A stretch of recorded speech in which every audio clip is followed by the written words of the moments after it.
¿Alguna vez te has preguntado cómo surgieron las revistas? Hoy vamos a hacer un viaje por la historia para saber cómo estas surgieron, de dónde nacieron y cómo se transformaron y nos siguen acompañando en nuestra vida diaria. Los primeros pasos antes de las revistas.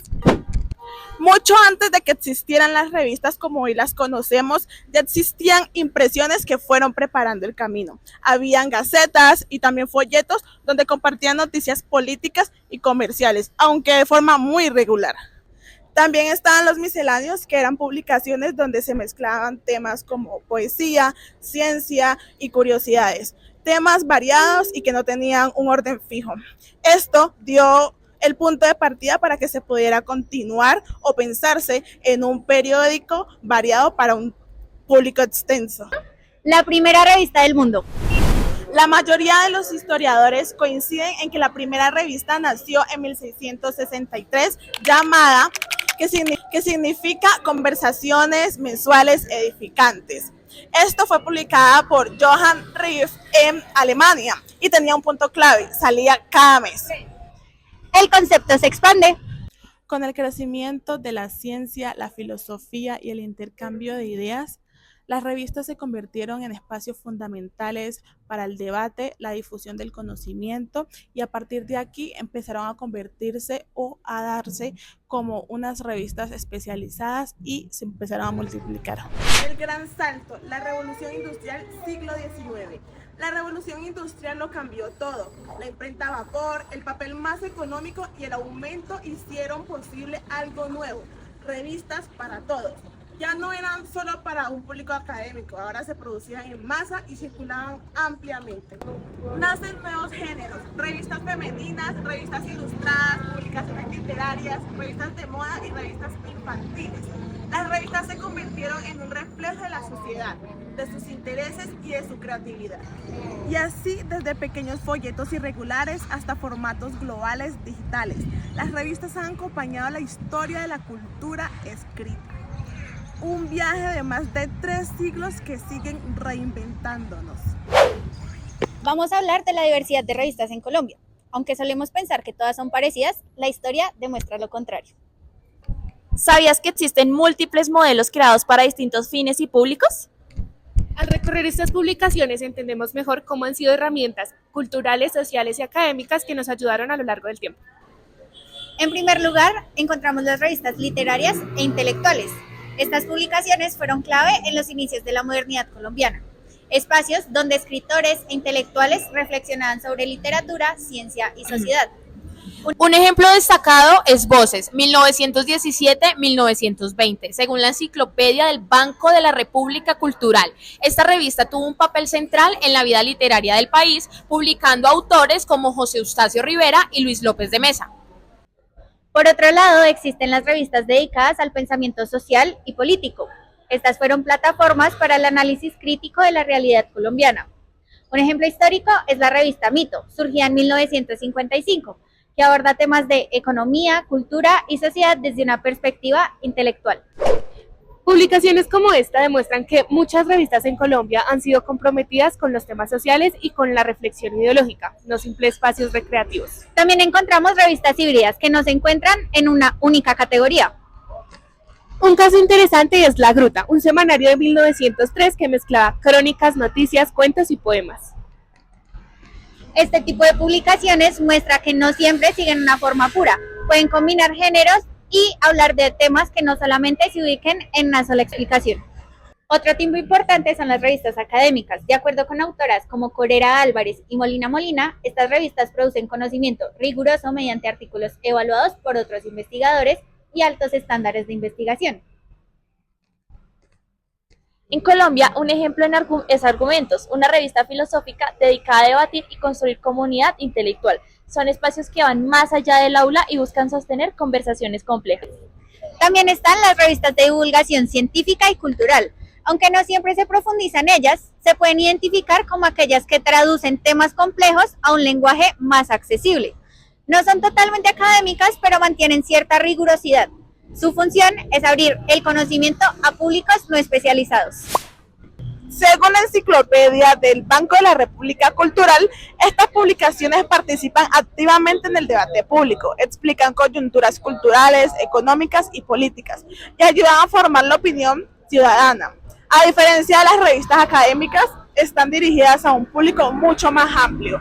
Finalmente, es importante recordar, las revistas no son estáticas, son objetos vivos en constante transformación. Cambian sus temas, sus formatos, sus equipos editoriales y también a su público lector. Las revistas en el contexto latinoamericano. En el contexto latinoamericano, las revistas, tanto culturales como científicas, han sido espacios fundamentales para cuestionar, proponer y debatir ideas. A diferencia de otros continentes, en América Latina estas publicaciones surgieron en medio de procesos de inestabilidad política, censura, movilización social y búsqueda de identidad, lo que marcó su estilo y su función. Nacen como espacios de resistencia y pensamiento crítico. En muchos países, las revistas se volvieron espacios donde escritores, periodistas e investigadores podían expresarse cuando otros medios estaban controlados. Ejemplos como Sur en Argentina o Casa de las Américas en Cuba fueron claves para difundir pensamiento artístico, literario y político latinoamericano, especialmente durante dictaduras o crisis sociales.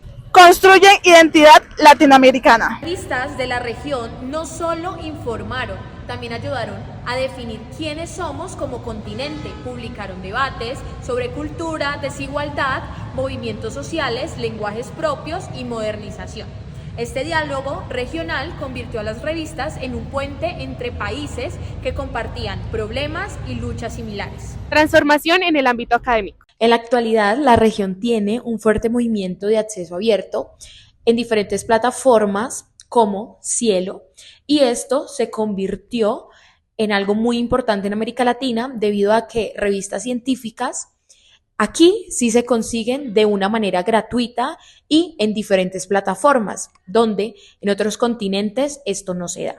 Las revistas latinoamericanas no solo publican ciencia, también tienen una función social, debido a que se encargan de circular diferentes investigaciones sobre juventud, medio ambiente, economía, movimientos sociales, entre otras cosas. Y es por eso que este tipo de conocimiento responden directamente a nuestros países. En conclusión, las revistas en un contexto latinoamericano son mucho más que medios impresos. Estas representan memoria, resistencia, cultura y democratización del conocimiento. Y gracias a ellas, Latinoamérica ha logrado construir un pensamiento propio y visibilizar diferentes problemáticas que en algún momento quedarían fuera del debate global. La socióloga argentina Fernanda Beigel ha mencionado en su artículo titulado "Las revistas culturales como documentos de la historia latinoamericana" que independientemente del contenido de estas y las ideologías por las que se orienten, es necesario categorizarlas como textos colectivos que ayudaron a consolidar las instancias culturales y formalizaron la literatura. En las primeras décadas del siglo XX, las revistas hacían parte del periodismo vanguardista y muchas de estas comenzaron a divulgar ideas de grupos políticos diversos, es decir, arrojaron tendencias totalmente contrarias a la época. Aquí Beigel vuelve a considerar las revistas como un instrumento que aportó a la modernización cultural. Ya sabiendo lo anterior, se puede entender que la revista fue una forma de hacer resistencia, prácticamente un llamado en voz alta a la necesidad de hacer pronunciamiento frente a las disyuntivas de las realidades sociales. Nuevamente Beigel lo llama el editorialismo programático. Ella acuña este término para referirse al conjunto de prácticas culturales por parte de sectores emergentes, para rebelarse ante las ideologías impuestas por las perspectivas criollo-oligárquica, textualmente una aspiración de alguna manera revolucionaria. Por otro lado, el historiador argentino Horacio Tarcus mencionó en el 2021 que las revistas tuvieron un gran auge a mediados del siglo XX, gracias a la alfabetización y escolarización. Un gran mercado para las revistas, lo que contribuye a su autonomía. Surgen muchos tipos, sin embargo, las relacionadas a los intelectuales y las que propiamente ayudaron a construir conocimiento fueron las académicas y contraculturales, quienes se emanciparon de la prensa nacional. Los intelectuales son aquellas personas que se involucran en la esfera pública, sean filósofos, escritores, artistas, críticos, entre otros, con las herramientas desarrolladas en el ejercicio de su profesión. Y un aporte de las revistas a la construcción de conocimiento y una demostración para esto es que muchos de estos individuos, los intelectuales, defendieron creencias mediante la producción de obras que lograron otorgar y posicionar prestigio a muchos de estos, pues las revistas fueron el hilo conductor que consagró alianzas, agrupaciones y redes para cultivar la mente. En conclusión, el aporte de las revistas a la creación y construcción de conocimiento permitió el debate contrahegemónico, pues las mismas revistas fueron tomadas como medios de comunicación que construyeron identidad en Latinoamérica. Dentro del campo investigativo sobre las revistas, visitamos la biblioteca de la Universidad Nacional, sede Centro, y decidimos realizar una entrevista. El día de hoy nos encontramos en la librería de la Universidad Nacional con... Jerry Narváez. ¿Me podrías decir a qué te dedicas? Yo actualmente soy librero de la sede de la librería de la Universidad Nacional. Listo, entonces te vamos a hacer algunas preguntas relacionadas con las revistas. Primero nos gustaría preguntarte qué tipo de revistas llegan con más frecuencia a la librería hoy en día. Bueno, hoy en día pues se maneja en la librería las revistas de tipo académico. Estas son publicadas por diferentes facultades de la Universidad Nacional. Más que todo ahorita están llegando de la Facultad de Ciencias Humanas y las revistas tienen el nombre de Mundo Amazónico. Entonces, desde tu experiencia, ¿ha cambiado el tipo de revistas que la gente compra o pregunta últimamente, en los últimos meses? En cuanto a esta librería, sí, porque pues aquí vienen más que todo por el tema académico, entonces las revistas se manejan más que todo de tipo de información técnica, ¿sí? Entonces las personas ya vienen como con esa ideología de buscar ese tipo de revistas. Ya que lo dices, ¿crees que las revistas han influido en la cultura o en la opinión pública de Colombia? Sí, claro, siento que, o sea, como las revistas son un tipo de fuente en donde se puede consultar información muy valiosa en cuanto a diferentes tipos de temas que pues, se sacan a nivel nacional. ¿Y de qué manera crees que estas revistas que se consultan acá cambian en la percepción que tienen las personas? Aquí en específico es por el tema de la calidad en cuanto a las publicaciones que tiene la Universidad Nacional en las revistas. Entonces,